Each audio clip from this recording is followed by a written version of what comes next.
आज का हमारा टॉपिक है the wind cap by Jane योलेन।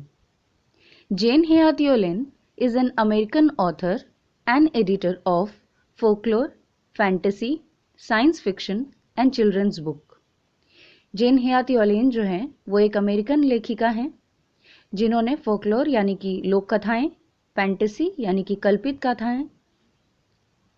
कथाएं, साइंस फिक्शन यानी कि वैज्ञानिक कल्पित कथाएं एवं चिल्ड्रंस बुक यानी कि बच्चों की पुस्तकें लिखी हैं। इन्होंने करीबन 280 से ज़्यादा किताबें लिखी हैं, जिनमें से कुछ फेमस या बेस्ट किताबें हैं the Holocaust novella, the Devil's Arithmetic. आज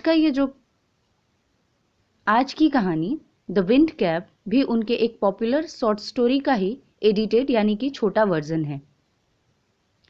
कहानी शुरू करने से पहले यहाँ पे कुछ 2 क्वेश्चंस दिए गए हैं। पहला है, do you think living on a ship on the sea is more enjoyable than living on land? क्या आपको लगता है कि समुद्र में जहाज पे रहना जमीन में रहने की अपेक्षा ज़्यादा उत्साहवर्धक है, ज़्यादा मज़ेदार है? और दूसरा, how do you think our lifes would change if we have magic power to control the weather? आपको क्या लगता है यदि हमारे पास मौसम को बदलने की जादुई शक्तियां आ जाएं तो हमारे जीवन में क्या परिवर्तन हो सकता है? इन दोनों क्वेश्चन को सुनें और अपने आंसर्स जरूर कमेंट करें। कहानी कुछ इस तरीके से शुरू होती है।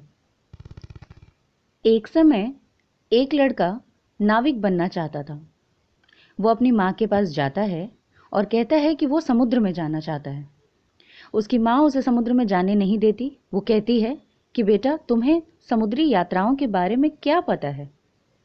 तुम तो एक किसान के बेटे हो, तो तुम्हें ऋतुओं के परिवर्तन की तो खबर है, तुम मिट्टी की सुगंध भी पहचानते हो, पर तुम समुद्र के बारे में कुछ नहीं जानते। अब वो लड़का, जिसका नाम जॉन था, वो हमेशा अपनी माँ की बात मानता था। इसलिए वो अपनी माँ की बात मानकर बहुत ही हेवी हार्ट यानी कि भारी दिल के साथ खेती के कामों में लग जाता है और फिर दोबारा कभी भी समुद्र में जाने की बात नहीं करता। एक दिन जब वो लड़का अपने खेत में हल के पीछे पीछे चल रहा था, तभी दौड़ते हुए उसका पैर एक छोटे से कछुए के ऊपर पड़ने ही वाला था।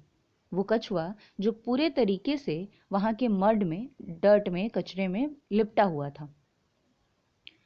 उस लड़के ने उस कछुए को उठाया और अपने सिर पर रख लिया, क्योंकि उसे पता था कि सिर पर वो कछुआ बिल्कुल सेफ, सुरक्षित रहेगा। जब उसके खेती का काम खत्म हो गया, तब उसने उस कछुए को अपने हाथों में उतार लिया, अपने सर से उतारकर अपने हाथों में ले लिया। To his utter surprise, he found that it had turned into a tiny green fairy man that stood upon his palm and bowed। उसके आश्चर्य की सीमा तब नहीं रही जब उसने देखा कि वो कछुआ एक छोटे से मनुष्य परी में बदल गया है और उसके पाम में, उसके हथेलियों पे बो करके यानी कि झुककर, अपने सर झुकाकर खड़ा है। I thank you for your kindness, tell me your heart's desire and I'll grant it to you for saving my life।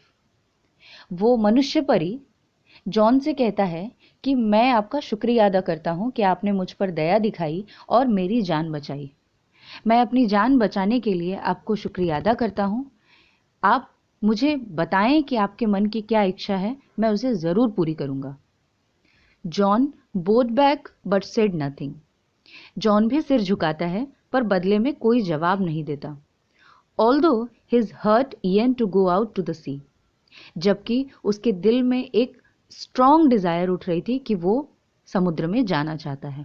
He did not express his wish, पर वो इस विश को कह नहीं पाया। यहाँ पे यर्न शब्द का मतलब है बहुत ही स्ट्रॉन्ग डिजायर, किसी चीज को पाने की तीव्र इच्छा। The green fairy man could read a heart easily, so he said, wish to go sailing। मैं देख पा रहा हूं कि तुम समुद्री यात्राएं करना चाहते हो। John's face answered for him. John ने मुंह से तो कुछ नहीं कहा, बट उसके फेस ने आंसर कर दिया कि हाँ, यही उसकी इच्छा थी। कहानी कैसी लगी कमेंट में ज़रूर बताएं और इस कहानी के पार्ट 2 और पार्ट 3 के लिए आप चैनल से जुड़े रहें। Thank you.